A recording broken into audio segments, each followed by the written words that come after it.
5, 4, 3, 2, 1, 0. All engine running. Liftoff. We have a liftoff.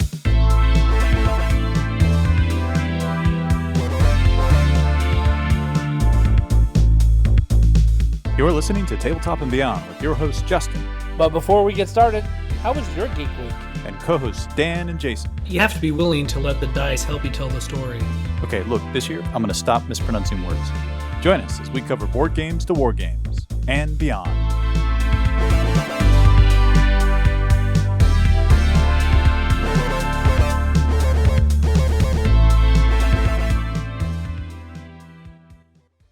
And welcome back to Tabletop and Beyond. I am your host, Justin.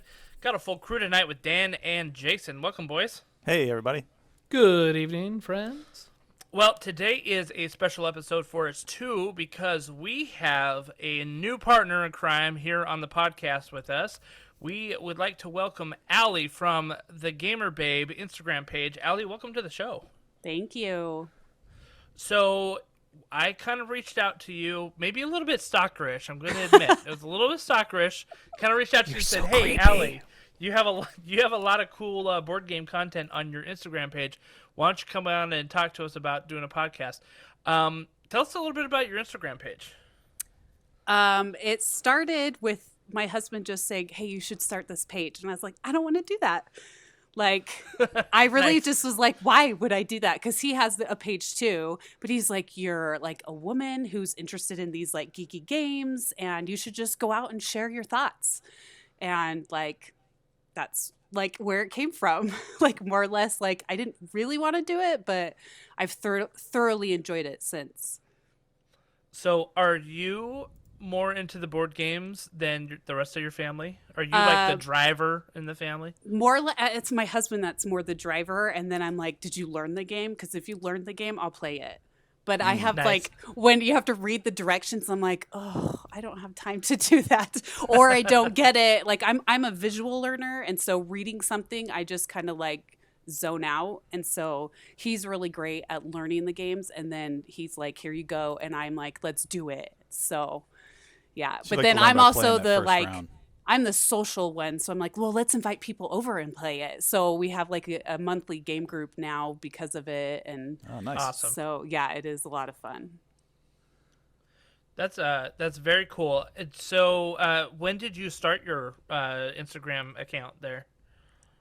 I think it's been 3 years. Okay. I think. I don't know. It all kind of melts together now, but I think that it started about 3 years ago. Because you're a pretty prolific poster on there. I mean, you post like reel like every other day, every couple I days. At try. least? I do try. Like, it's always in the back of my mind. Like, you know, I'm really grateful for this community because they're like not judgy. They're really supportive, and everybody just comes together and like shares board game ideas and suggestions, and I love it. And so I'm always like, okay, I got to share more. I got to get out there and kind of like, I don't know. I just think it's a great community. It's like, if I'm going to be an influencer in some area, I'm totally game for this. Yeah. Oh, it's a fun aspect to be an influencer, Yeah. right? Yeah. I'd rather do it than makeup, but that's just me. I did try the makeup route, I'm not going to lie. And I was like, this is just not for me. So, yeah. Well, you've done way better than me. I was telling the guys yesterday, I have 2 posts on my Instagram the whole time I've been there, and one of them is the picture of a quarter pounder with cheese. So, A high accomplishment. that's right. I went it to was like- fast food. Click. What was like the first time I had eaten McDonald's in like a decade, and my kids were like, "You got to try the new quarter pounder, Dad. It's made with fresh beef." And well, it didn't go over so well. But I also have the other picture is of bases I made for my miniature games. But you've got you're showing me up big time, so I got to get on there and do some more. It's a lot of work, but it's been fun. Yeah, that's awesome. Now, this is your first time on a podcast? Yes. Are you nervous? Maybe a little bit. Just a little bit. Well, I can't tell. You're doing awesome so Thanks. far, right? So that's awesome.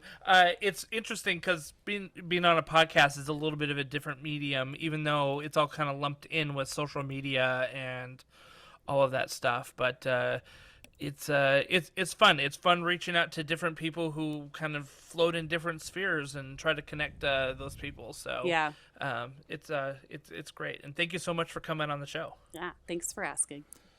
Yeah. Well, and don't worry, as- we're gonna edit out all the times that we flounder and make mistakes. And Yes, anyways, that's no. right. Okay. Nah, we just put That's good. we just put bookends on it and push play. It doesn't matter. Well, at this point, when Dan, Jason, and I flounder and make mistakes, we tend to highlight those. Yeah, so, it's like- you know, Nice. What was that word you tried to say there? exactly. Mispronouncing, right? Yeah, mispronouncing. Yeah, I remember the first couple episodes when we first doing podcasts. I was like painstakingly going in and like editing out every and I was like, "This is gonna be the most perfect thing." Now I'm just like, "Yeah, I don't care. Yeah. just gonna You're push the only one that publish." notices it. Yeah, right. Exactly. Yeah, definitely. Well, as always, we like to start our show with Geek Week. So, Dan, why don't you kick us off? How was your Geek Week? It was pretty great. A funny thing happened over the weekend. My young 10-year-old son says, "Dad, I have an important question for you. Will you teach me how to play Halo?" And I got a little tear in my eye, and I'm like, yes, I will teach you how to play Halo. So we downloaded the Master Chief thing, which he didn't realize would take the better part of a day to download. Seriously, all it's so that big. stuff. There's so much stuff. It's taking up my entire hard drive, but that's okay. And we played the original OG Combat Evolve together. We got through the first 2 missions, and that was how we burned Sunday after church, and we had a ball. It was great. Do you have the Master Chief Collection or? Oh well, Are it's you playing Games the Pass. original? It's Games Yeah. Pass. I don't have I only have what Games Pass lets me have, and it was remastered and it was okay and it was Yeah. good. It wasn't too bad. So I think that's the one where there's like a single button you can hit that toggles between the old graphics and the new Yep. graphics. Yeah, Oh, it's the really? select button. Yeah, you should do it regularly. It's fun. My number one problem is getting the music, the sound effects, and the talk track to balance properly on my surround sound system, because I keep going, because he always logs in first because he's such an eager beaver. I'm like, hit pause, we have to adjust the music down 20 clicks. Okay, up 3, nope, down 1. Yeah, that's what I do with him. So, but it's okay, we figured it out, and my anal retentiveness didn't undermine his game time playing. So we had fun. My major accomplishment, though, is I finished painting my Star Wars Legion army with the Shadow Wow. Collective guys and all my Mandalorians and all my Black Sun dudes and my Boba Fett. It was really great. It's all done. I just need to finish basing them and sealing them, which I have not done, but they're in my display case waiting for me to do that last step. And I did have some friends hand me some gift cards because we had a family tragedy, and I went straight to Miniature Market and bought an Imperial army. So I'm going to be doing more Legion painting coming up. So I went on Discord and I was like, guys, should I get Legion? Should I get more Warcry? Should I get into Kill Team? And after a lot of discussion, I was like, well, if I have Star Wars stuff, I know I'll keep it forever and enjoy painting it. So that's really pretty much what it came down to. Yeah, I'm So- still waiting for that that set that you pointed me towards to come off a pre-order.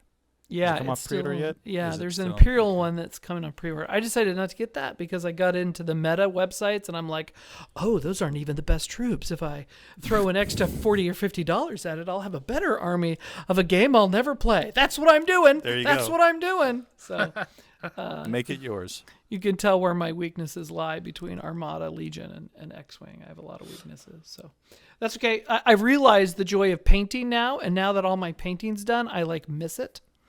I'm like, oh, I can't avoid my family in the basement for 4 or 5 hours at a whack and paint down here. So, Well, not that I Justin's wanna- got a lot backlog there. You might be able to help him with. Yeah, it's funny because we have so many of these board games, which we're going to talk about tonight, and so many of them have unpainted minis, and I'm like, oh, that game has unpainted minis, and that game has unpainted minis. Hey, Allie, I have you can guys paint ever forever. painted? Have you painted any of your board game components? We have not. We have thought about it, but so in my family, we have a genetic shaky hands. If you look closely okay. in some of the reels, you might see my hands, and it's a ongoing they make fun of me for it. But my niece will be like, "Oh, Allie could not do this because her hand would not hold still long enough for the detail." But we have the same thing where we're like, "Oh, maybe we should look into painting some of these," but. It's a really awesome slippery slope. Yeah. Except for the handshaking thing, I can't comment on that. I can say with contrast paints, you can have a shaky hand and you can get pretty good results. Yeah, with a rattle can and with 2 rattle cans of primer, a dark one and a light one, and 1 contrast paint with shaky hands, you'll have a much more interesting mini than you would with just gray. So anyway. We have a whole episode on that where we waxed philosophical. I don't want to belabor it, but I started painting minis that came out of my Journeys of Middle Earth game, and that got me hooked. Yeah. And then that opened the door to these horrible Games Workshop games where you spend too much money. We had an awesome game store that closed down, unfortunately, because of COVID, but they had like painting parties, and they had walls of paint, and it was like so tempting to go in there. And I was like, is this another hobby that we could afford to do?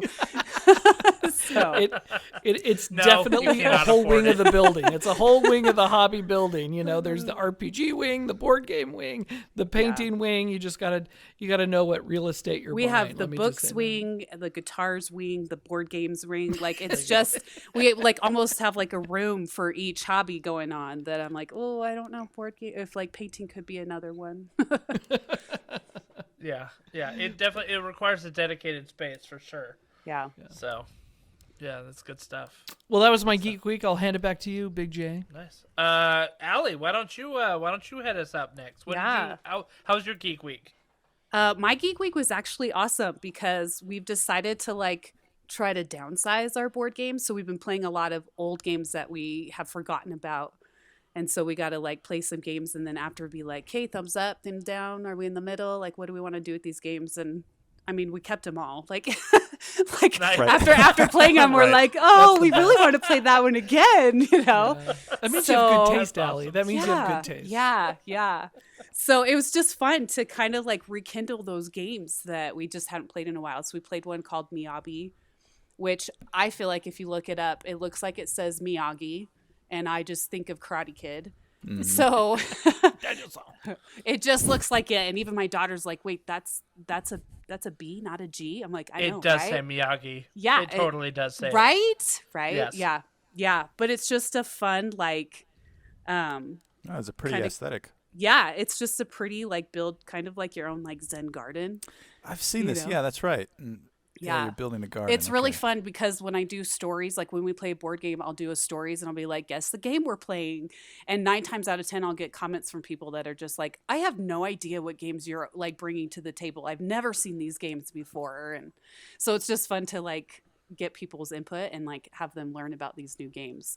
And Legendary Forest is like Miyabi, where you're like building your own forest, but it's kind of like the 4 seasons in an aspect of it. Like it's just really pretty, and like even my 7-year-old could play it with us. So it was just fun. It's fun to get out the old games, and we'll just keep making space for them because apparently we can't get rid of any. So that means they're all good. Yeah, they really are, and it's fun to just forget you just forget the gameplays of so many different games, and it's so impressive that there are so many different options of gameplays out there. So it blows my mind that people can think of so many different ways to play these games.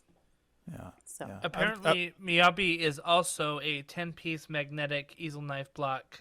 I saw that too. So did not know that, but hey. Yeah, so the with game birchwood. The Haba Miyabi retails for $39.99 on Amazon.com, but if you want that 10-piece set of knives, it's only a cool $1,100. Oh, so yeah, be careful when you buy. Yeah, pay attention to your purchase. That's crazy. I don't see what she was saying, but I mean, she had high ratings, so let's go ahead and get this knife set. We're going for it. We're gonna make a garden out of this somehow. This game seems a little dangerous. Yeah, she played with her 7-year-old. Awesome. Very good. Very good. I guess my other like Geek Week thing is like sometimes in the evening, like if my brain just doesn't want to do a board game, we'll like log on and play some Fortnite. So that's awesome. That's just fun too. Did you get some good Fortnite time over the Thanksgiving weekend? We did one evening where we got the kids in bed and just was like, you know what? It's just time to to play. So we each have a TV in our bedroom. And we each have a screen. So we have our own full screen and we just like go and try to get all of the, oh goodness. I can't think of the word now. Achievements, I guess would be the word. You know, where you go and it's like, quests.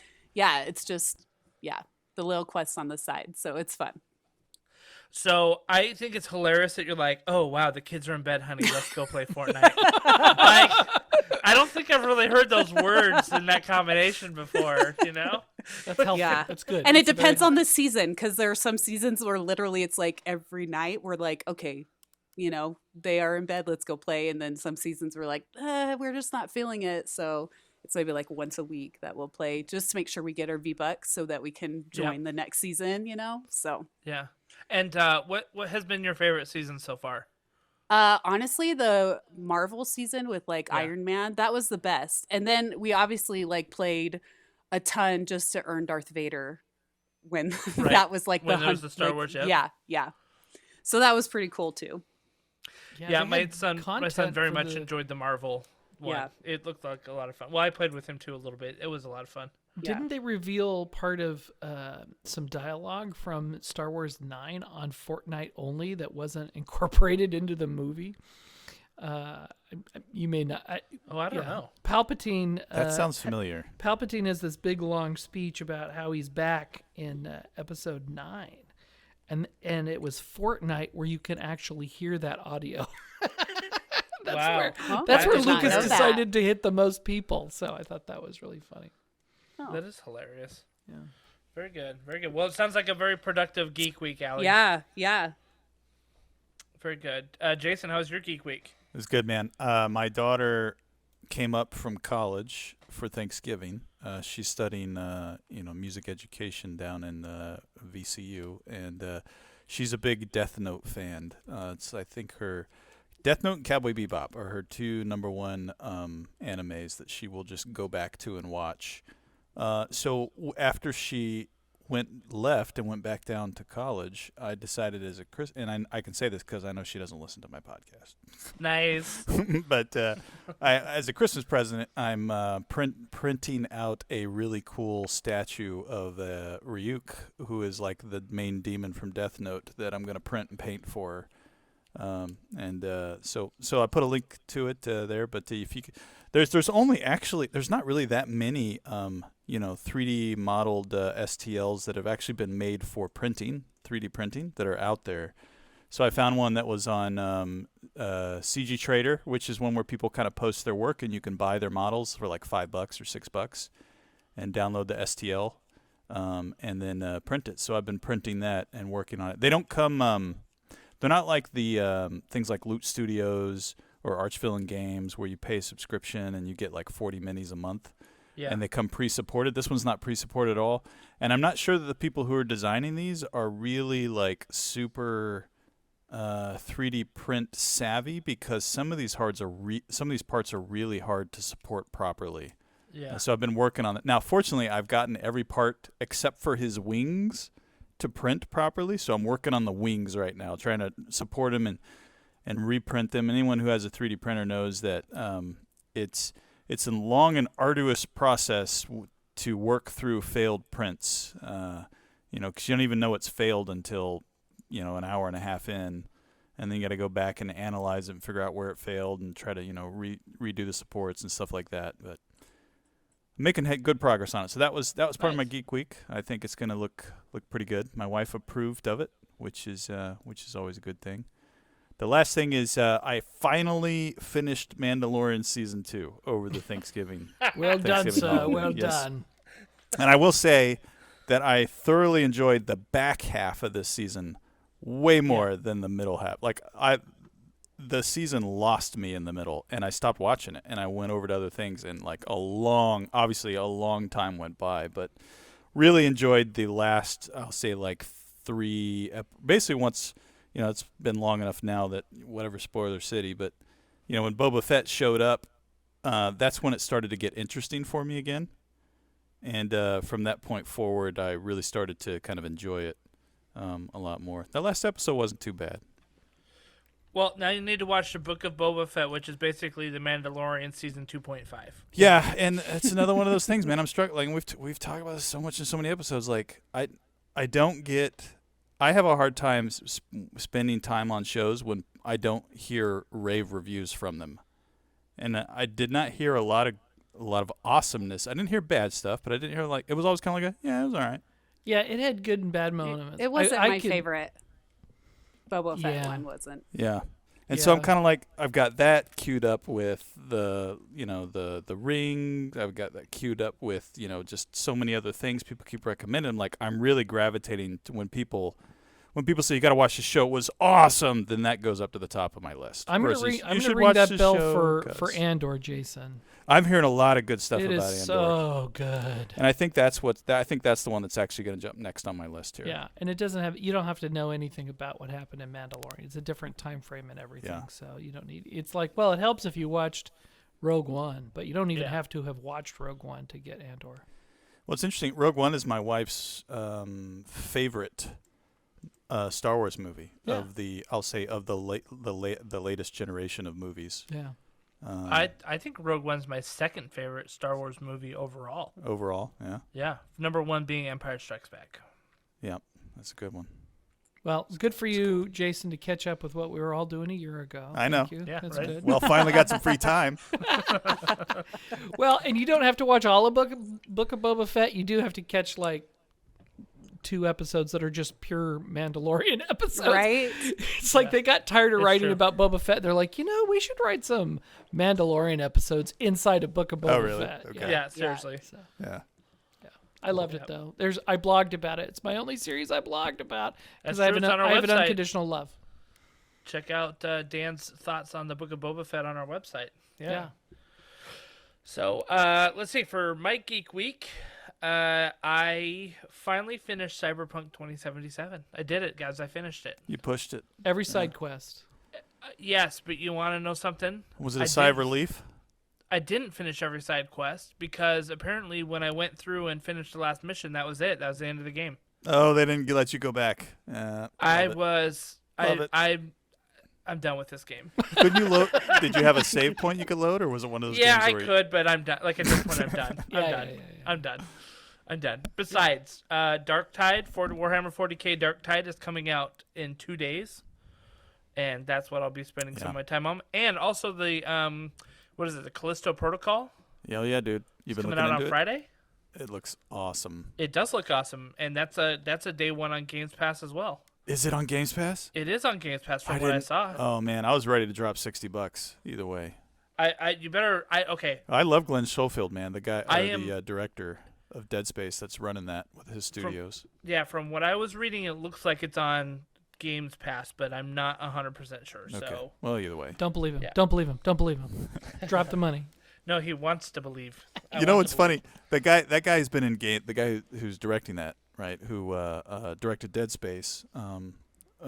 They did this thing where he got online and he sat in front of a computer and people could just tweet in and tweet. You get the idea. They could come in and ask him questions, and it was so painful, dude. I thought this is gonna be really cool because this guy's he's super professional. He's been in the industry for a long time, and he's getting stuff like almost all the questions are like, "Hey, yo, like I want to be a game director. Like I think I could be awesome," and he has to make a question out of that. Like it's just, and it's like it's like 45 minutes of these like crazy, like non-question, just I'm cool. Thanks for reading my tweet thing. And I'm Nice. just feeling for the guy, like, oh my gosh, man, what a wasted opportunity for the community. But the guy is awesome. You should actually. There are a couple documentaries on YouTube of him when he was making Dead Space and him going through his creative process with Dead Space, and they're really a good watch to see like the art form behind video games Yeah. and horror games as well. Huh. Very cool. Well, That was I'm a little excited. side tangent, but anyways. I'm excited because I did finish the Cyberpunk 2077. Now, Allie, for your background, the whole reason that I downloaded and played this game was because we got a review copy of Cyberpunk Red, which is a tabletop RPG from Artelsorian Games. And so I was like, I need kind of like more pop culture references around this before I dig into the book. So I downloaded that game and played it, and I have a love-hate relationship with that game now. So yeah, like I said, I'm glad it's over, and I'm kind of done. So When you're on your deathbed, Justin, you're gonna think, I should have spent more time playing I should've- Cyberpunk 2077. I should have gone back. I should have gone back and finished those quests. Apparently, so annoyed. Those gonna side be quests this- are bothering me. So annoyed. Well, we can all live with our regrets. Yes, exactly. Yeah, exactly. The other thing I did, I went full Tron mode over the weekend, and I entered the code, meaning that I am designing an app for Warcry right now, and I had my brother, who is a web developer, help me with all the JavaScript stuff because I'm woefully lost. I'm like a little puppy playing in code. And he is like the Zen master, being like, "Oh, buddy, this is what you need to do." And I'm like, I've been pretty impressed with the stuff you put up so far. I think Yeah. you're learning very fast. Yeah, I'm picking it up, but still, though, like he's like, "Dude, you need squiggly brackets around that," and I'm like, "Not regular brackets, Burton," So, yeah, it's really funny because he's my little brother of like 5. He's like 5 years my younger, but when it comes to this stuff, he's like, light years ahead of me, and this is what he loves doing. So You would say he has coded the master control program in your Tron? yes, Sorry, yeah, that was a deep exactly. pull. That was a deep pull, folks. Just don't sit with a camera to your back. Yeah. That's Or a laser that will Right. that will Laser take you camera. apart Yeah. and beam you. Yeah, sorry. The first laser 3D scanner. exactly. I guess it's a reverse scanner or whatever, but anyways. So yeah. Anyway, but I joke because whenever I go to like update a website at work or something like that, I like put my headphones on and I put on Tron music and I'm like, I'm entering the code. That's right. You got to find your Zen, man. Exactly. So anyway, but it was good. It was a good weekend because I got a lot of stuff done, and I can't wait to have this thing go because it's gonna be excellent when we're ready for it. So anyway, but that's our Geek Week. Sounds like we all had really good Geek Weeks. I mean, I guess it was Thanksgiving weekend, and so lots of good opportunities to take more time free off time, and enjoy it. So very good. But with the end of Geek Week, that brings us to our geek news. It's queued up, I swear. It's queued up, I swear. This never I'm works. hitting play. Every time I give the hitting cue, it play. never works. Welcome to Tabletop and Beyond News. Good job, Dan. It's my one moment to be a news anchor.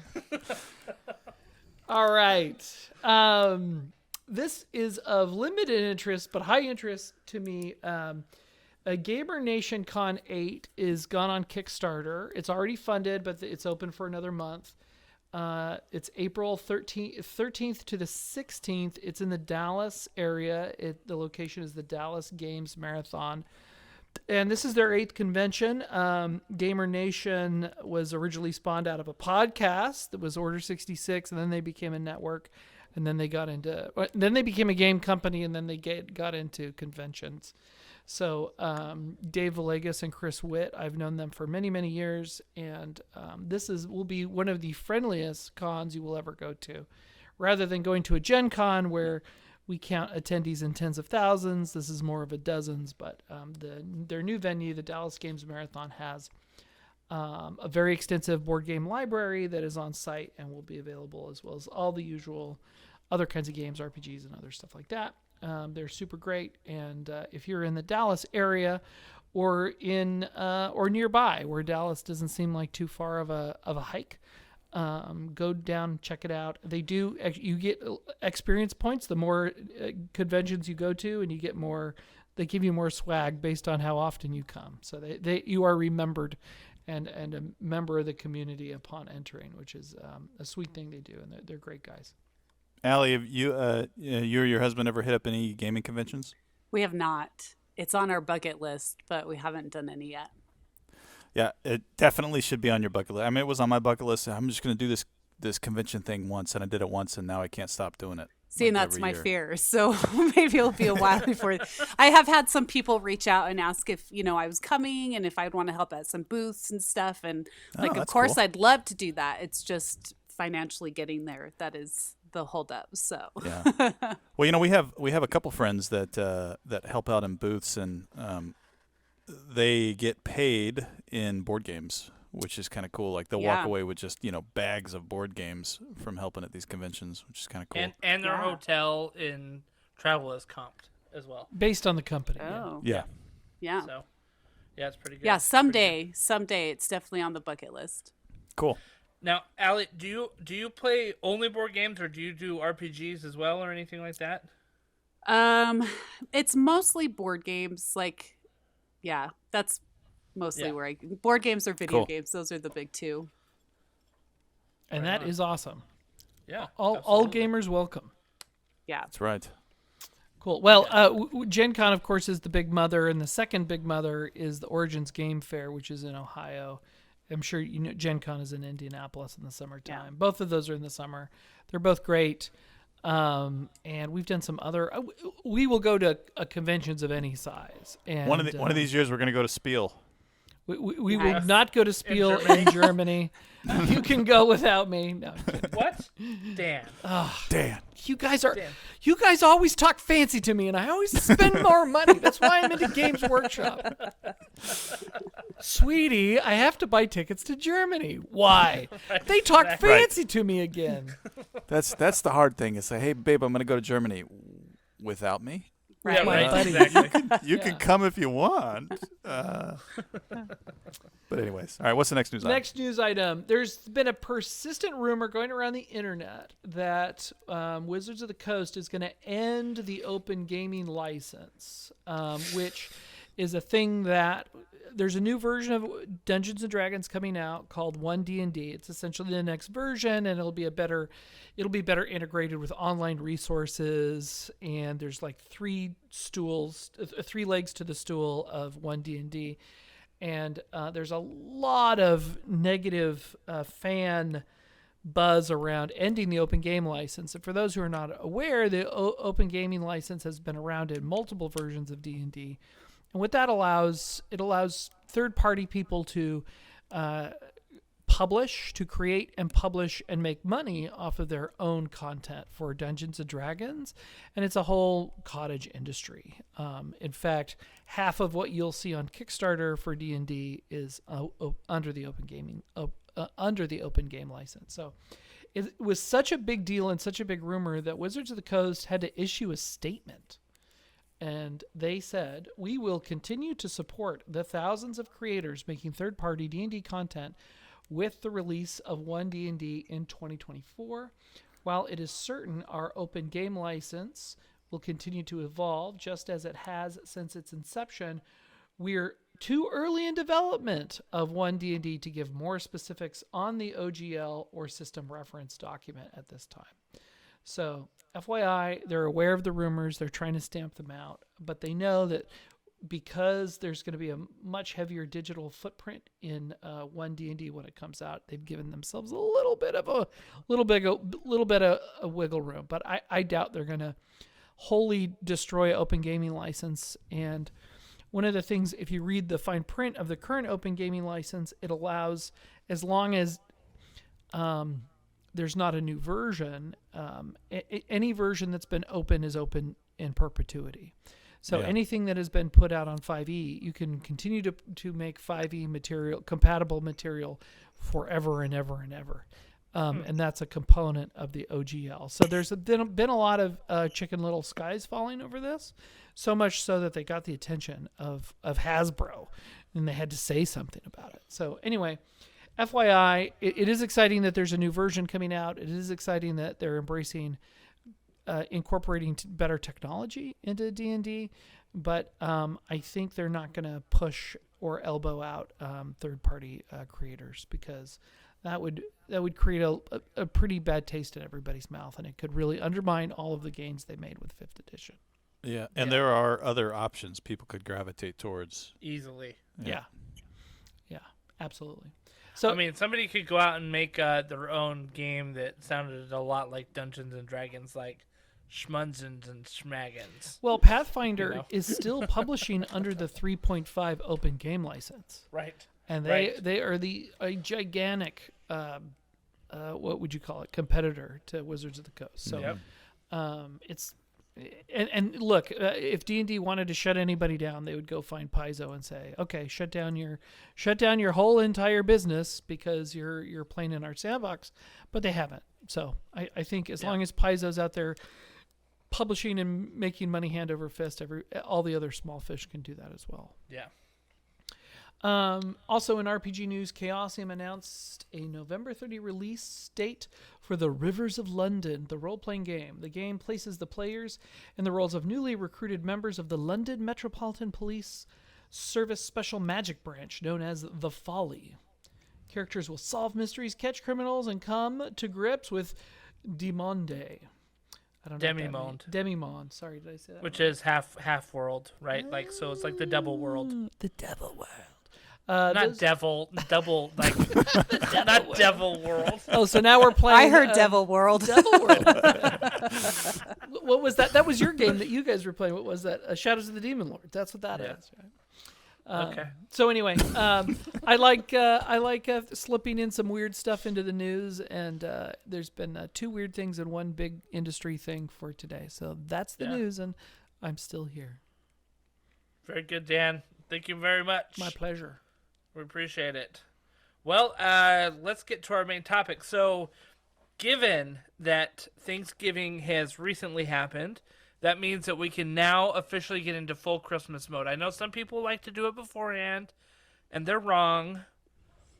But, here we are. Dude, I saw, I'm a member of a dad's joke Facebook community, and I saw a picture there of a shed. It was just a picture of the shed, and in the caption it said, "Here's a picture of my Christmas tree. It's still in the shed because it's still November." I showed my wife. Yeah. Cause my kids, I'm one of those guys that Christmas doesn't come out until we are done with Thanksgiving dinner, and my so much so that one year my son was in the car with us, and one of my kids in the back was like, I don't know, this was like October or something. One of my kids just started randomly singing Jingle Bells, and my son says, "Stop it or Dad's going to unleash the Christmas beast." Get off my lawn! Yeah. It's like, that's what great. my kids think of me. Yeah. So, anyways. Yeah. Thanks Well, for now sharing. that we are in full swing We of sure are. Christmas time and approved Christmas time, we get a special opportunity, and this is the whole reason we brought Allie onto the show with us today, is to talk about what are great games to give as Christmas presents to friends, family, coworkers, whomever. It's kind of up to us. So, And we could tell from her Instagram that all of our game collections combined do not equal her game collection. Oh no. that is probably true. It is true. She is the expert on this podcast for sure. Oh. So let's go around the horn. Allie, why don't you take us away with number one? What's the first one of your list? The first one on my list I have is Clank. And Nice. it may be on my list because we finally finished Clank Legacy. But I don't know. That one, it's like a press your luck deck building game. Uh-huh. And we just love it more or less because of the press your luck part. You can go down deep into your travels to try to collect the best the most points. Basically, that's what we try to do. You go for the lower you go, the more points you have to gather and then get back out before the dragon attacks you. So whenever there's a dragon attack, we're very animated, like the dragon attack. And so it's just a Nice. very fun, like press your luck game with just so many different elements that you just never know who's going to get the winning points. So I mean, this is pretty highly rated on Board Game Geek, right? It's got a 7.8 out of 10, which is a pretty good score for a game. yeah. What makes it a good gift in your opinion, and who would you give this to? So this one I would definitely give to someone who is into board games. I don't feel like it's one of those like, here's a board game if you've never played board games before. Yeah. But I mean, this one, it is mostly for those who are into board games that that like deck building, like Dominion type games. You know, it Okay. just adds an added effect to it. having the board game instead of just the cards. I don't like families. I think older families, if you have older kids, they would probably enjoy it as well. And it is 2 to 4 players, right? Yep.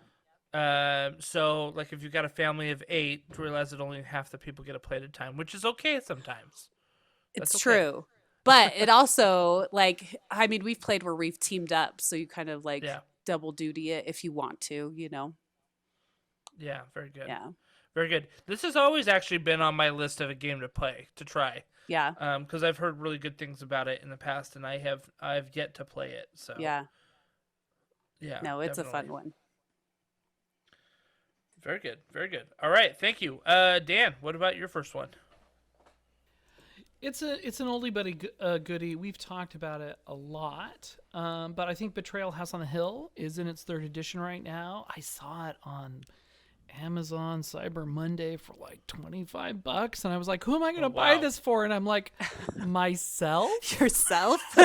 That is such a good one. I didn't know there was a 3rd edition to it. Yeah.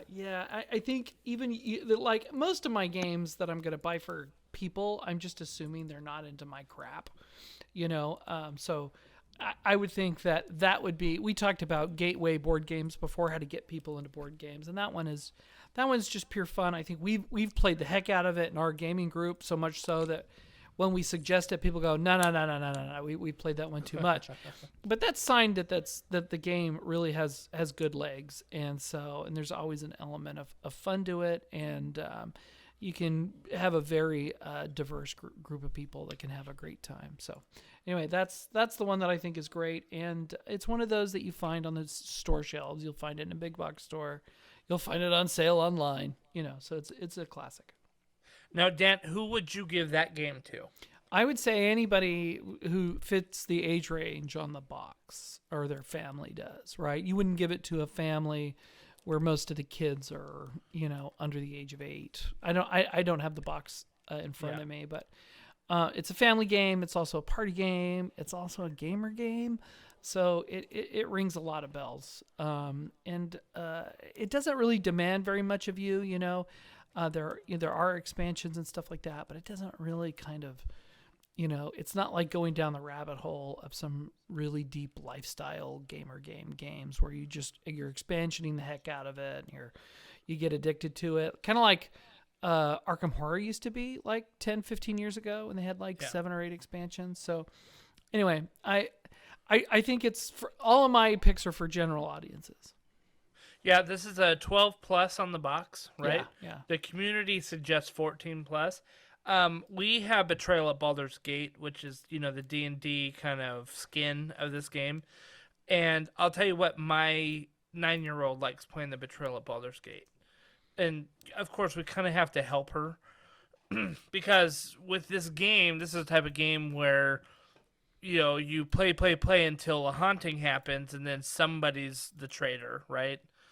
And if that person is a young person, then it's a little bit more difficult. You have to have somebody hold their hand a little bit to be able to be the traitor. But if it's an older person that can read and follow directions, you're going to have a good time. Yep. Absolutely. I love it too because there's so many scenarios. So it's rare you'll ever play the same scenario twice. I never want to be the betrayer. I'm always like, please don't be the person. Please don't be the person. But I still love playing like, I love playing it. I just am like, I don't want to be the one who's against everybody. Trying to ruin everyone's fun. Yes. Yeah. I always secretly hope it's me. Well, you know, maybe I don't have a good game face where I'm like, okay, I have to keep my cool. Like, no one's going to know it's me. Yeah, I love the it's got random tiles, which is great. It's got, you know, random different. So many things can happen randomly. You really can't play the same game twice. Yeah. You can if you play it enough, you learn how to beat each boss. And that probably takes away from it. But you have to have a lot of reps under your belt before you start learning the AI of the game. Yeah, definitely. All right, who's next? Yeah, good one. Jason, you're up. All right, man. My first one is Lost Ruins of Arnak. This is a game that was actually released in, it's either 2020 or 2021. It came out during the pandemic, and so I think it really hit. It was really pushed hard this last Gen Con by Yeah, I'm CGE looking at it. Games. Yeah. Looking at my Gen Con bag with the picture of it on the Yeah, side man. of it. I've played this game a few times. I really enjoy it. I think it's a game that does take a little bit of understanding, worker placement, deck building, and resource management. Although I think it's a really good way. It's a really good way to introduce those concepts to people who haven't maybe played those games before. I've talked about this before. My wife doesn't like the same kind of games that we play. She played this with us, and she grasped it and was able to push forward and understand the concept of, you've got worker placements where every round you're taking your little meeples and you're putting them somewhere on the board, and they're earning you resources that you're acquiring to be able to do something with on your next turn. So she grasped that concept very well, and it's all skinned in this kind of Indiana Jones / Tomb Raider. Exploring some lost ruins on an island and finding artifacts and researching. So it has a really kind of fun feel as you're playing the game. My 11-year-old, I say I had an 11-year-old, a 18-year-old, and a 14-year-old played it with me. We played it pretty quickly. I don't know if a 7-year-old would really be able to play without someone's help.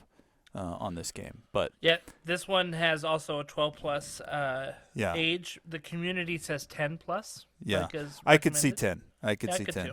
Yeah, And you're right, it did come out in 2020.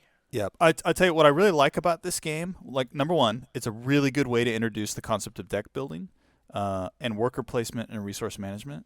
But what I really like about it is the way it's designed. Every time you do something, you take a turn, you can very clearly see how to gain victory points. Whereas a lot of like worker placement and resource management games, you're having to kind of like work a combo in the background so that maybe 3 rounds later you can unlock some victory point award. This, every turn, everything you do is giving you victory points, so you always feel like you're staying on the scoreboard in this game. So it's one of those games that is not defeating to someone who maybe isn't good at games, so they can learn the game and feel like they're staying kind of on par in the race with everyone else. So that's my first choice. Very good. And this was published by Czech Games, right? Yep. And they are the ones that are like behind Galaxy Truckers.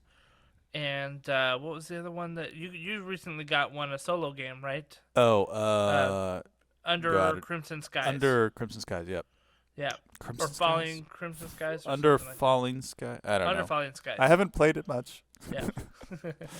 But I mean, like a solid game design Yeah, company. totally. And it's They've got it's a lot of good beautiful stuff. art. Yeah.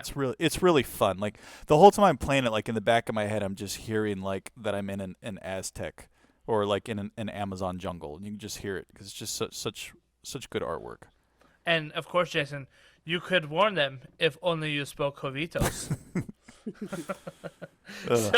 So, Jason, who would you give this board game to? Like I said, I would give it to a family that likes to play games. Okay. That even if they are not a deep gamer, I think this is a good way, like I said, to have fun with a fun aesthetic where everyone feels it's not a defeating game, and they can learn to kind of introduce those concepts for other deeper games. So any kind of a family that has maybe mid to older age kids. Yeah, very good.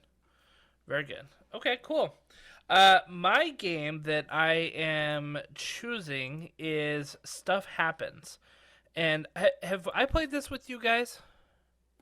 Jason and Dan? I don't know if we have. Okay, so it's the family. No. Allie, are you familiar with Stuff Happens? Oh no, I'm I not. have played this with you. I have. This is good. Yeah. So this is the family-friendly game of, Yeah. blank happens, Okay. So that's the more adult version. This is the family-friendly version, and it's a lot of fun. So what it is you get 3 cards, and you have what's called the misery index, okay? And it's literally from like 0 to 100. And there's there's like tons of these cards that are in here, and it can be anything from like you have a hangnail, and that might be like a 1.4 on the misery index, to you just got locked up in a North Korean prison, which is like a 98.7. You know, and you get these 3 cards in the beginning of the game. And so I might have one that's like at a 10, one that's at like a 40, and then one that's at a 75. And somebody will read something like, you just got your arm bit off by a shark. Well, I need to find where that gap in my little, in my card thing, so 10, 50, 75, well, I think it's worse than a 75 on the misery index. And so I'd say, I think it's in this area. And they would say yes or no. And if they say yes, then I get the card. And then the first to 10 cards wins the game. Basically, you know, and so the more cards you get, the harder it becomes because your gaps are closing, you know, and so and what's cool is like if you know, so like if you read me that card and I said, well, I think it's above 75, and they're like, nope, then Jason, if you're next, you know that it's not above 75, so you can look at your cards and say, well, I think it might be between 40 and 60, this gap that I have here. You know, and then that gives you a greater chance of getting the card. So if you get behind, you actually can catch up pretty quickly because people will guess ranges and you can kind of figure it out. This is a game that, you know, they say it's like PG-13 friendly. I think it's pretty PG friendly. They say it's for 13 and up. My 8-year-old or, you know, 9-year-old loves playing this game. And in fact, they were playing it with the cousins over the weekend, and it's just a really fun game. You can play a game in 20 minutes maybe, you know, like it's a great little card game that you can just whip out, play, have a good time with, laugh about certain things, and then just kind of move on. So I would give this game to any family, really. This is a family friendly game. It's like $20 maybe. I think I got it at Walmart for like $20 when I picked it up, and it's at Walmart. It's on Amazon, things like that. So it's a lot of fun. It's a really easy, fun game, and you can have as many players as you want. So you could have 2, 4, 6. I think if you're getting more than like 6 players playing, it's a little like heavy. You know, maybe you want to only go up to 7 cards or something like that. But yeah, that's it. It's straight funsies. It's good. Yeah, a lot of fun there. A lot of fun. All right, Allie, what's your second game? So my second game is Bunny Kingdom. And I just realized it's also a deck building game. Look at you. But it's also like a territory game as well. But the little bunnies are just super cute, for one. But it just is, I mean, it's a longer game. It does take some time. And Well, there's a lot going on that board. there is a lot. So like when we first got it, it had like the tinier board game, and we definitely like immediately when they were like, we have an expansion with the bigger board game, we're like, get it and get it now, because it was so much on such a small board game. But it just is a fun, creative, like multiple ways to get points. You can find out like, well, let's see, you can get points at the end of the game based off of like how many bunnies you have out, how's your kingdom doing, how many links you have, how many carrots you have. I don't know. It's just a fun, creative territory deck building game. It's pretty adorable too. Yeah, it is. Is this like Small World meets Bunnies? A little bit. It might be. If I had like we've played Small World, and if I had to pick, I'd be like, I would pick Bunny Kingdom over Small World. So like my knowledge of Small World is like, because I tend to forget games that are not my favorite. So yeah. I do like how it like there's 4 rounds in this game. You know, and instead of like a game that it's like, okay, well, here's the win conditions, and until someone hits those win conditions, you know, which means like Small World, my kids don't want to play that game with me because it's a game that can take a long time. Right. Like a really long time to play. But if this is 4 rounds, like, you know, I mean, like you said, it still may take a little while, but it's not a 3-hour game. Right. And once you get the hang of it, it's like you get down and you can play it really well. But like the first few games like through, you're like, oh, okay. Because at the end of each round, you do scoring. And sometimes the scoring for me, like I'm like, why? Like I feel like I should have more points than what I have on the board, but it's just how you link and connect and get your kingdoms growing. So, Huh. I just bought Interesting. it. Cyber Monday. you're welcome. Cyber Monday, under $30, including tax. Place Wow. order. Well, yeah, One look of at my that. It's got a kids would pretty- really it's got- like It's that. got like a 46% discount. Yeah, Unfortunately, by the time we get this episode, yeah, it'll be published- gone. Like I went, will be gone. I went on Amazon going, maybe I should get myself betrayed. Gone. Yeah. Yeah. Huh. That's Cool. good. That looks pretty cool. How long does it take to play? It says 45 minutes. I feel like it took a little longer the first few rounds, but like I said, once you figure it out and, because there's times you get a deck of cards and you go through and you pick one and then you pass your whole deck to the left and then they have to look through it and pick a card and then so there's a little time consuming, but if you can figure it out and get it going, you're done within 45 minutes. I feel like the times that publishers put on their boxes are like contractors bidding on government jobs. Right. It's just, it's like, what's the smallest we can put and still not go to jail? You know? Yeah, because there are people out there who are like, oh, it's over an hour. I don't want it. I don't want to Yeah. play that Right. long. It scares them know? off. Yeah. Yep. Yeah. Cool. Interesting. So, yeah. Awesome. All right. Jay. Well, I was Dan? gonna say who would you recommend it for, but I think Yeah. Dan is one of those guys. Yeah. Yeah. well, Dan's got it. I have a 13-year-old daughter. I think that Bunny vibe I think she'd enjoy it, and it's Yeah. just complex enough where she'd probably, jam on it without it being too many of my I'm games. close Yeah, to the finishing components are myself. super cute. And, you could paint the castles if you wanted to. I'm over. Wow. just you got throwing 'em that hooked. out there. You've got him hooked. I saw people on Board Game Geek doing that. I was like, oh, those look like gold metallics. Ooh. Hey.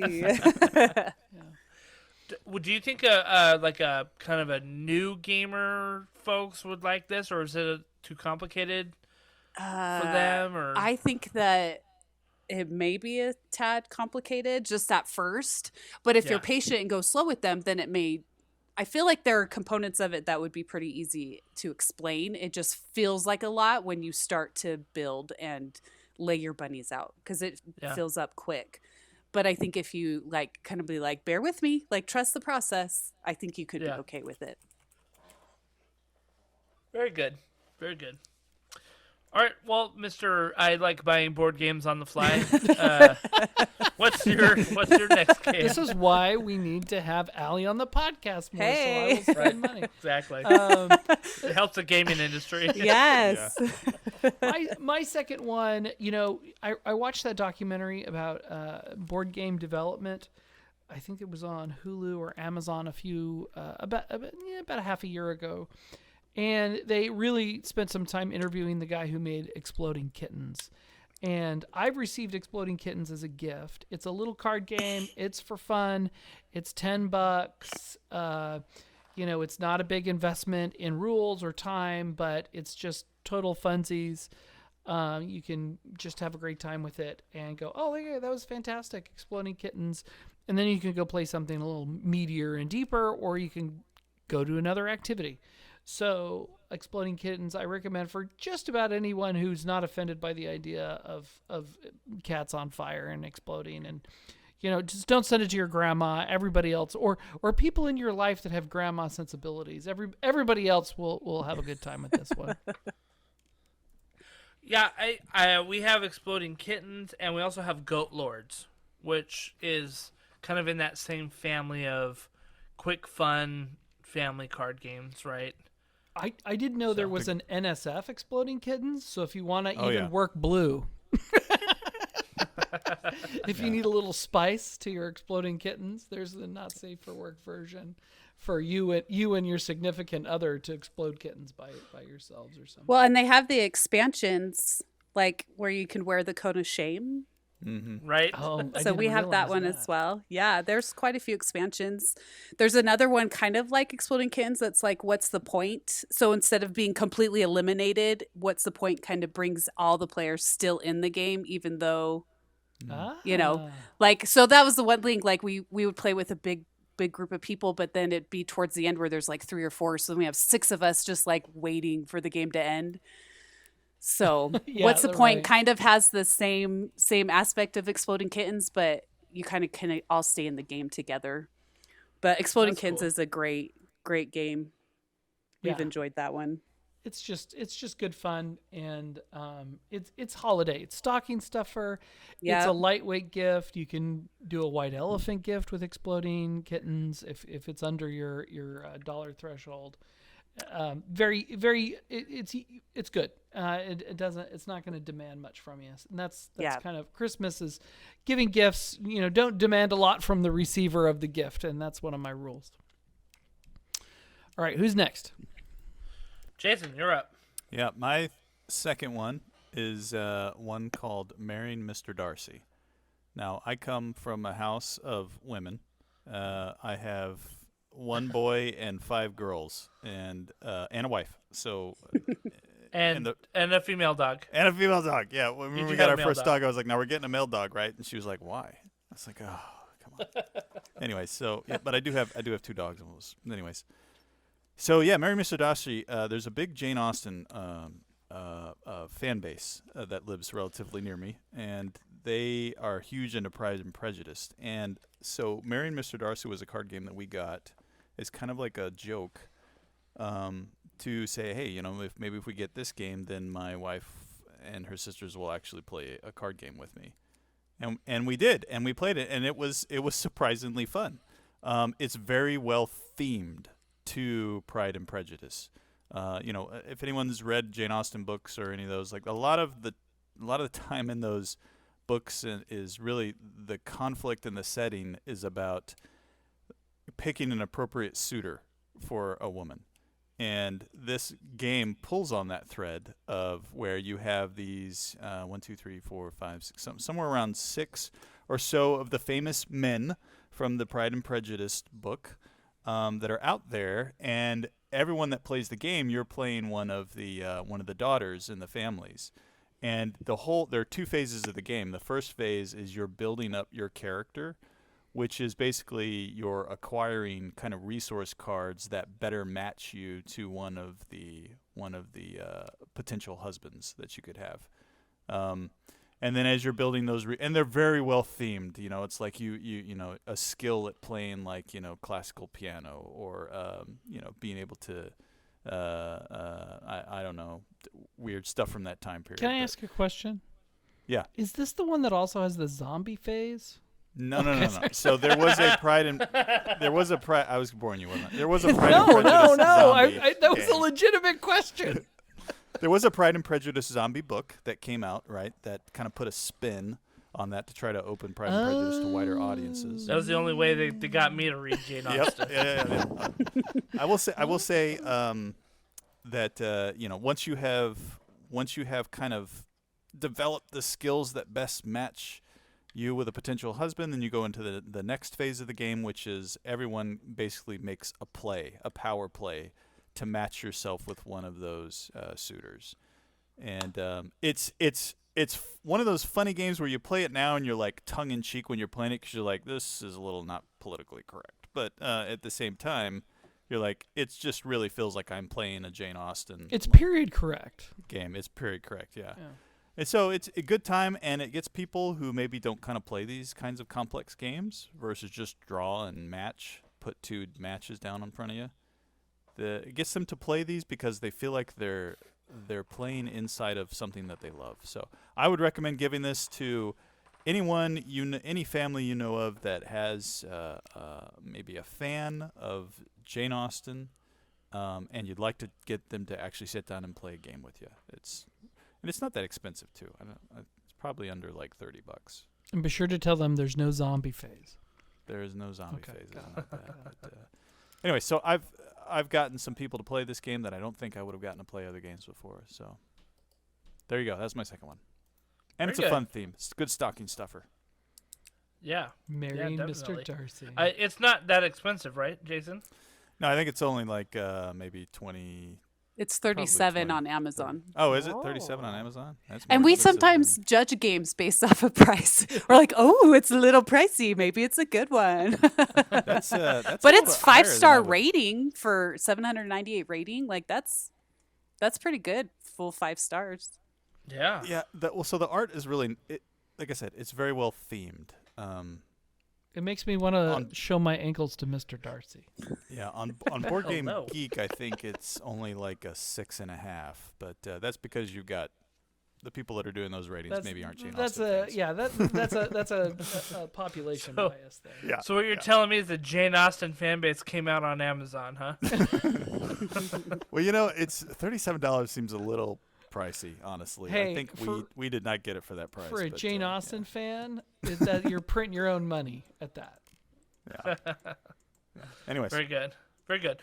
Let's see. My second one is called Stuffed Fables. Has anybody here played Stuffed Fables? I have. Okay. Yeah. All right. So I picked this up at a Catacon in 2018 when we were out there in Ohio. And what I like about this is that it's a great game to play with younger kids and kind of teach them role-playing games. Because it's like a board game, but it has role-playing elements in it. And you've got fun little minis. And the game is basically like a bedtime story book that you'll flip as the different chapters happen. And you read and you have to like do different scenarios on it. Allie, what was your thoughts on this game? So this one was hard for me because I feel like it took a little while to get into. Mm-hmm. It still kept my kids engaged, but there were some times where they were like, okay, like, what do we do now? What do we, but it's so fun to have like the storyline, the choose like the different movements, the adventure type stuff. And like my kids still ask to play it. And I think we're like 3, like it kind of fizzled out for a little bit, but the whole idea of it is just so fun and creative, and just to be playing like a story is what they love about it. Yeah, if they're asking, you're winning. That's Yeah, great. it's true. Yeah, and what I really like about this is it like some board games, and we've touched on this a little bit on the podcast. Like some board games are like a really good game concept, and then they sort of skinned it with a theme. Like maybe they got an IP that they were like, okay, we're gonna make this a Doctor Who game, or we're gonna make this a Firefly game, or something like that, where they came up with the game first, and then they tried to like put the IP or the kind of the theme over it.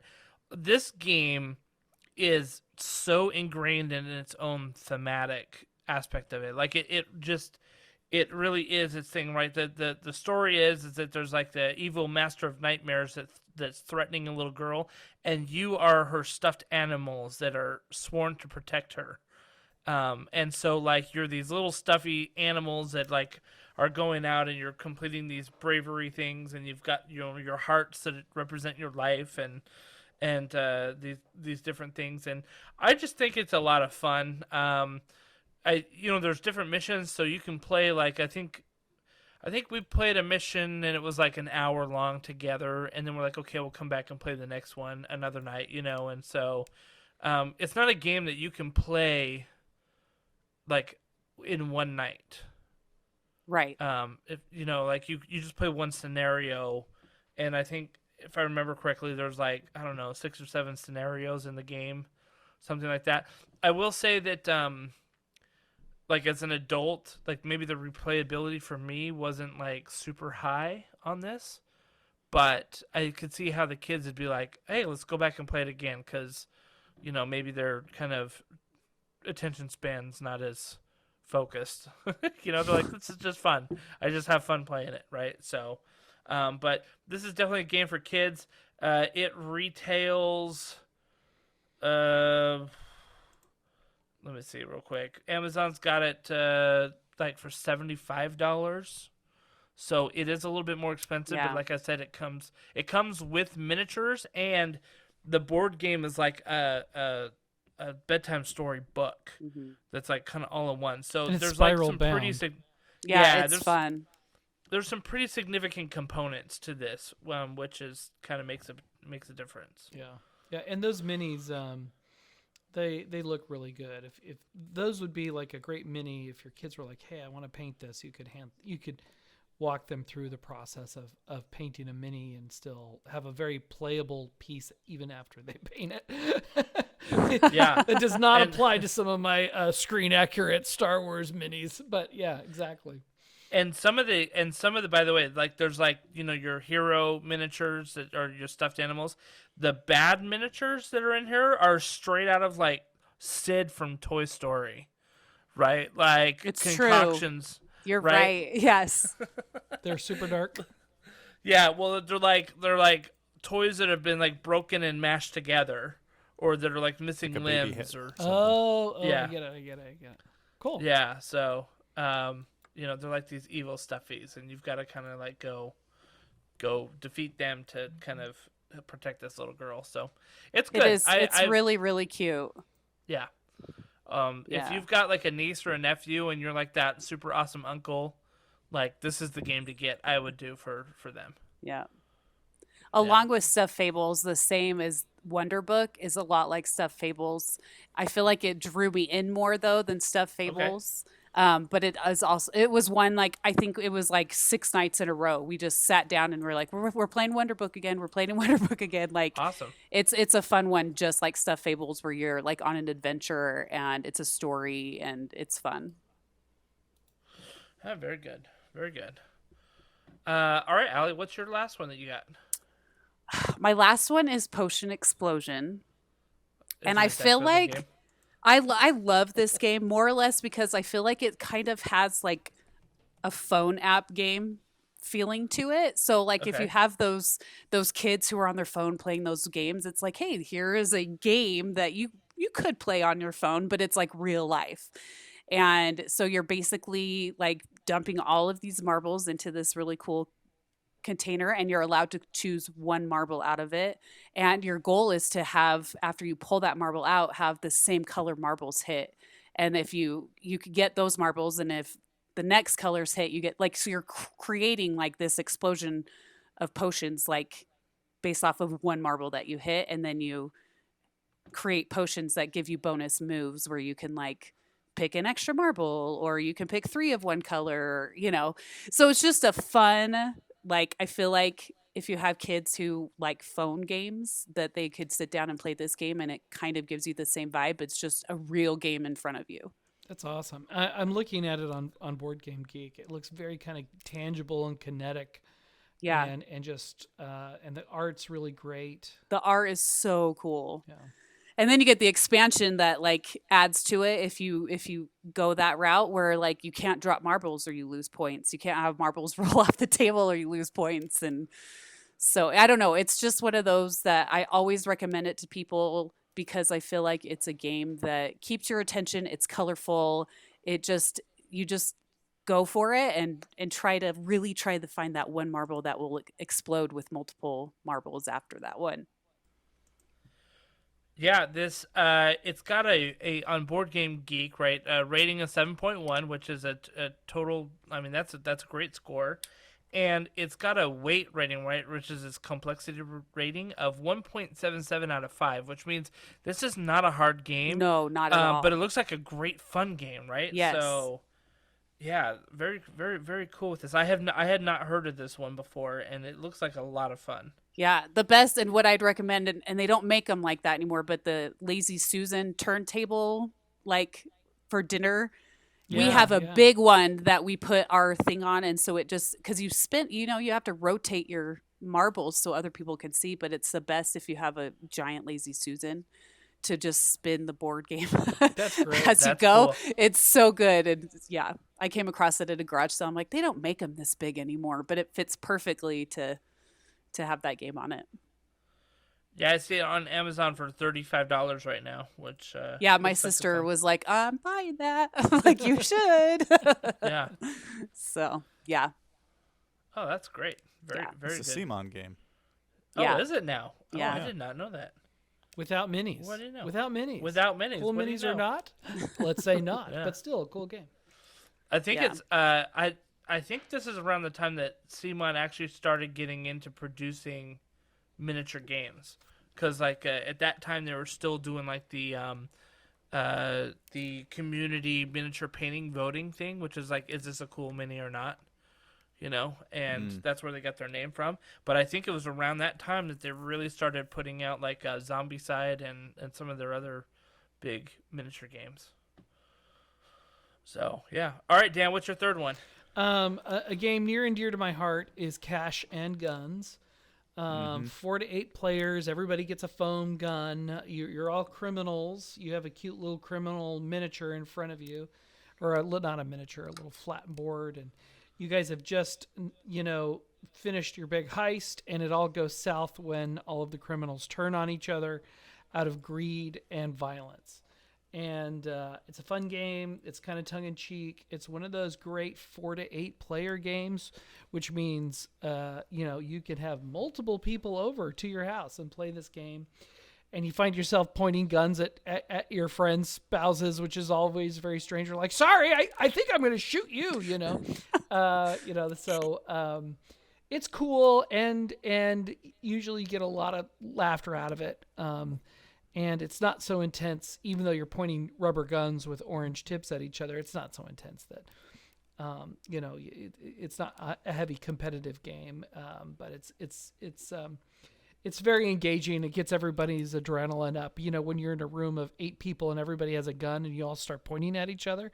I've had like people in my house go, "Wow, this is intense." I'm like, it's a piece of foam in the shape of a gun. You're gonna be okay. But there's different strategies, whether you want to get the money or collect. Sorry, I dropped my phone. Collect artwork or diamonds or stuff like that. So it's great. There are 2 expansions. I bought both of them. They had different kinds of guns, like bigger guns and grappling hooks and all kinds of interesting things. And you can play with more players too, which is one of the expansions. So, and there's a team version as well, so you can group up and have 3 people all working towards getting their collective loot accumulated to the highest number. So it's great. It's a party game. It's funsies, and it is not a typical thing that most, when you get a board game and you open it up, it's about pointing guns at each other. That is not your typical board game. So you're really going to break the mold, and people go, wow, this is really different.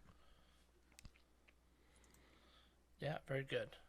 I've had a lot of fun playing that at your place. Yeah, definitely. Thanks. The base game is under $40 right now online, so it's good. It's good. I remember Jason. the first. Yeah, sorry. I remember the first time we were at. I think we were at a Gen Con, and sometimes at Gen Con that last day we all decide to just do the games library. Oh yeah, and we're punchy and our brains and are there's fried. just all of us all over the place. Yeah, and I remember I was sitting at one side of the table playing, I don't know, like Nemesis or something, and I look over, and there's the rest of you are all at the other side, and you've got these mafia hats on, and you're pointing these foam guns at each other, and I'm like, I want to be playing that game. I don't remember the hats, but we definitely had foam guns. Yeah. You had something on you had something other than the guns that was also like part of the. We were being I think there was, ensemble. you do 4 or 5 days of gaming, and what happens on the last day is usually pretty frayed stuff, and so pointing a foam gun is a good decision space when you've been deciding the fate of the universe game after game after game for day after day after day. Yeah, good times. My third one is actually it's called 3 Things. What will it take to survive? This is a great, fun family party game. I have another game like this that I like to play to break the ice when I'm in big social settings where people are not necessarily gamers. Called the Shindig Machine, but that will maybe be an honorable mention. But the 3 Things is basically a little bag that has little tokens or cards in them, little kind of like square chipboards, and each of those just has a picture of something on it, like whether it be lipstick or a hammer or a whoopee cushion or a pack of gum. Something. There's like 100 of these cards in there, and you play the game by you put all the cards in front, all these little chipboards in front of you on the table, so that everybody can see them, and then somebody draws from a stack of cards that gives you a scenario you have to survive from, and that scenario can be as simple as like you were walking out on the frozen lake and you fell through the ice. go. And then everyone scrambles to grab 3 of these cards and put them in front of them, and they have to tell a story using those cards, how those items are going to help them survive that encounter. And it sounds like, oh, that'd be pretty straightforward, but there's really the cards really start to get goofy, and you have to get creative, because like, how am I going to use a whoopee cushion to survive, this kind of a situation? And a lot of the cards, the scenarios you get are not just like, hey, you fell through the ice, how you're going to survive. It can be stuff like, your boss is sitting next to you in a meeting, and you've got to fart really bad. And so like, what do you do to survive? And then everybody everybody grabs these cards. Or like, you're the aliens have come into the atmosphere, and you've been designated as first contact, and they're not friendly. So and my kids, my 6-year-old, my 6-year-old, my 5-year-old, they could play this game. You just tell them something funny, and they grab these 3 cards, and they have to tell a story. And I found that it gets everyone involved. You can play it. It says up to 8 players, but we've played it with more than 8, because there's like 100 some little tokens on the table. Kids, adults, everyone has a good time with it. People who play games, people who say they don't like to play games, will sit down and play this. It's only like $20 on Amazon, and it comes in a nice, cool little like tote bag with a whistle on it. Really, really a lot of fun. Highly recommend it as a stocking stuffer, or just as a family gift to another family if you want. And that's my third one. Cool. Very good, very good. I think I played that at your house. Yeah, it's one that comes out a lot. Like I said, if we're having not just guys over to play games, but if we're having like guys and wives and even kids come over, it's one that's easy to throw on the table and have people have a good time. Yeah, very good. Easy to clean up too. Just dump it all back in the bag. Nice. My third game that I played actually, Dan, at your house. It was a game that our friend Drew and his wife brought to a couple's game night. It is called Redneck Life. Oh no! I love this game. It is so much fun. Do you own it now, or have you just? I don't, okay. but I want to. It's only $24. It's You only can't $24. overprice Redneck Life. And you can get it on Amazon with the Bustin' a Gut expansion, total for $40. So, and I think that's a very good deal for this game. Allie, have you ever played this game before? Redneck I Life? actually have. Yes. I saw your note and I was like, redneck. And then when I clicked on it, I was like, oh my gosh, I've played this game. To the extent where like I want to buy flamingos and put them in my neighbors' yards. Just as a joke with the friends who we played with, because it was like, amazing. I need flamingos in my life now. Yeah. This game, if you've played the game of life and you're like, that was fun as a kid, this is the game for you as an adult, because it's basically like Redneck Life. Like, you go through and it's like, if you made it to the 8th grade education, like, you're doing really well, and your different occupations, you might be a monster truck driver or like a swamp, a boat driver or something like that. Right. Like, so you measure your success on how many teeth you have left by the end of the game. Correct. And there's real reasons to lose your teeth. And once you lose a tooth, you're not getting it back. It's gone. And like, one of my favorite things is that you have these score sheets that are just hilarious. I mean, like, everything about this game is really funny, but the score sheets are hilarious because it's like got your profession, how much you earn, what your mortgage on your double wide is going to be, and it has like 20 slots for how many kids you could have. Right? It's not like the game of life where you had like 4 little pegs ready for your kids, No, this is like 20. And I was looking on Amazon at some of the like reviews, and somebody posted theirs, and it was great because like they had like let me see here. They have 12 kids, and their names are Daryl Lee, Daryl Jones, Daryl Rob, Daryl Ray, Daryl Joe, Daryl Jr., Daryl Eugene, like all the way down, and how much each kid costs and all that stuff. So this game is a ton of fun. We had so much fun at couples game night with this. When they pulled it out, like, we had way too much fun with this. And it is fun. There is a bit of a pacing problem. It goes on the joke gets over probably. There's something happens when the joke is slightly not funny and you still have about a quarter of the game left to go. But it's good. Now I will say this, Dan, that this game is for 2 to 6 people playing, and we had probably like 8 couples playing. Yeah, I don't know how we did that. So I think that was part of the pacing. I think that was part there of were the too many pacing. people. And the funny thing is as you go, you're like, hey, look at this funny thing, and everybody laughs. But it is a good game, and I'm not going to knock it off your list. The genius of this game is the actual photos they use for the different kinds of cars you can buy. Oh, yeah. And they are so genius. All of these crazy hoopties, like guys that have like bolted a doghouse onto the front of their car or the back. And they're real cars. And it's all real stuff that actually exists in redneck reality. Yes. And that's just that moment of realism where like, you know, the makers of this game really tried to be exceptional with their vehicles. It's funny. Yeah. I mean, I grew up, you know, my family's from the South, and I can say I know multiple people that have owned school buses. I feel like this is a good, things with like, them. white elephant present, you know, Totally. like It people totally are would like, be, yeah. great, but then you don't, it's a gem. Like, you're really going to enjoy the game. And, you know, so it's like a joke's on you, but really, you're really going to be like, oh, I'm actually going to play this game, and you're actually going to enjoy it and laugh and be entertained by it. Yeah. On Amazon, it has 4,000 ratings, and it's 5 stars. Like, that should tell you that this is an amazing game. Yeah, This is an amazing game. It holds up. It's good. It does watch that you're pacing. Keep it going. Don't bog down early. Keep the game rolling, and don't worry about losing your teeth. One of the weird things about the game is you don't have the same sense of accomplishment as you would have in other games. Once you've beat it, you're like, wow, I won, and I don't feel better as a person.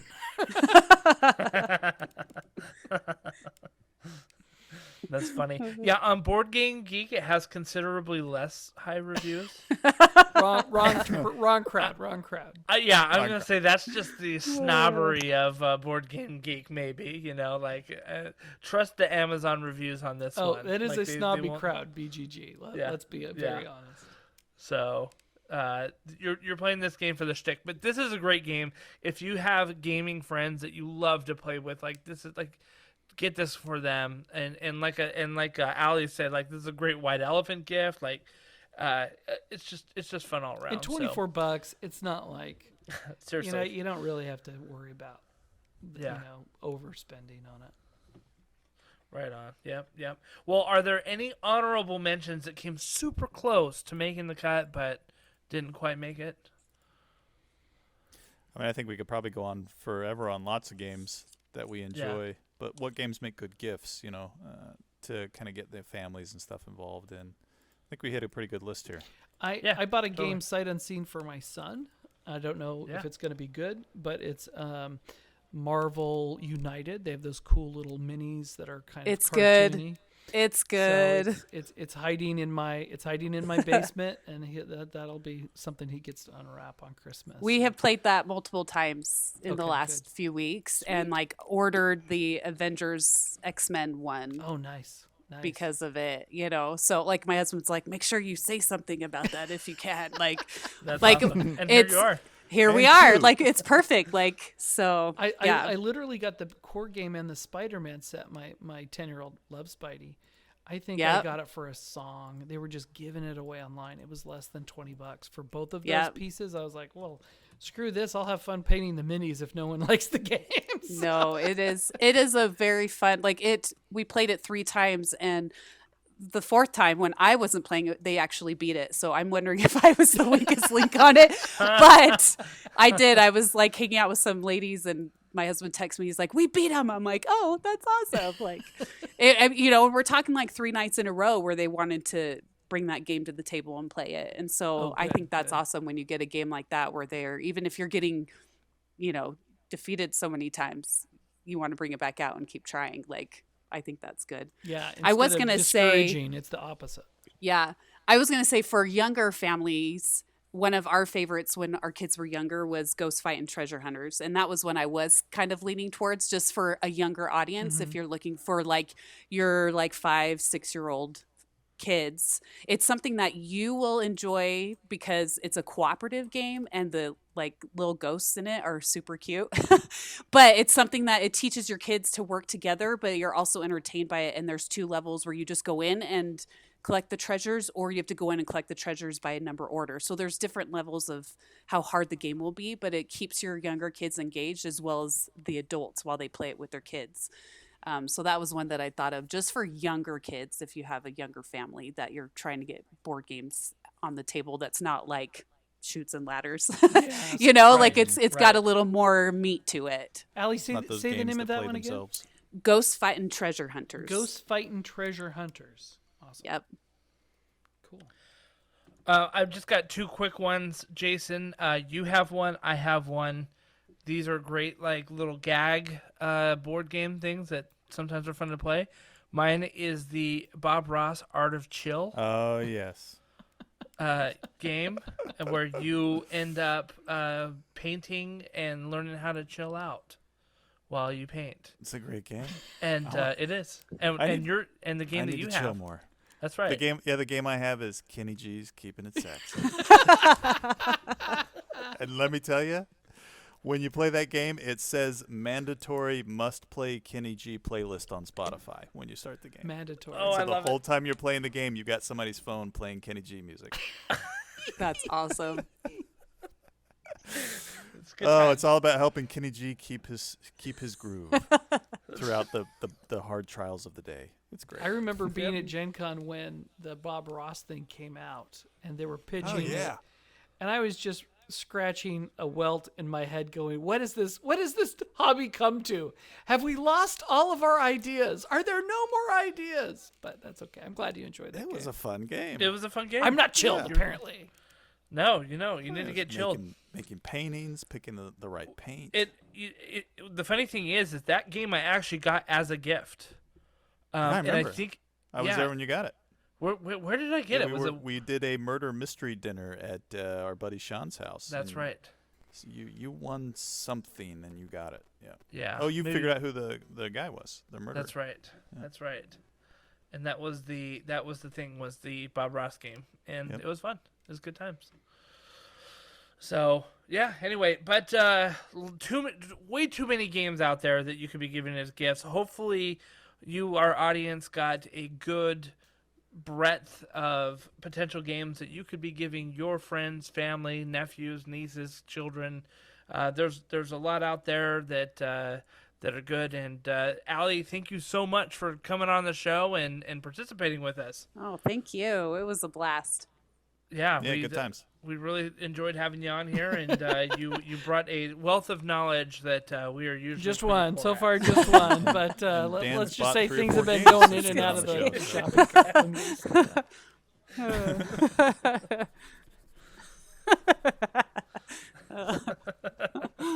shopping. Yeah, so thank you so much, everybody. If you enjoyed the show, please give us a rating on iTunes, Spotify, Google Podcasts, wherever you can find it. That helps the algorithm for folks finding us and sharing it with us as well. And if you liked what you heard today, or if you've got some ideas on what games you think would be good gifts, hit us up on social media. We're on Instagram, Twitter, Facebook, Tabletop and Beyond. We'd love to hear from you. So, and a special shout out to the gamer babe. That'd be _gamer_babe. Allie, your Instagram page. Like, hopefully a lot of our listeners will go check out your content because you've got a lot of good stuff that you put out regularly. Thank you. So, thank you. Yeah.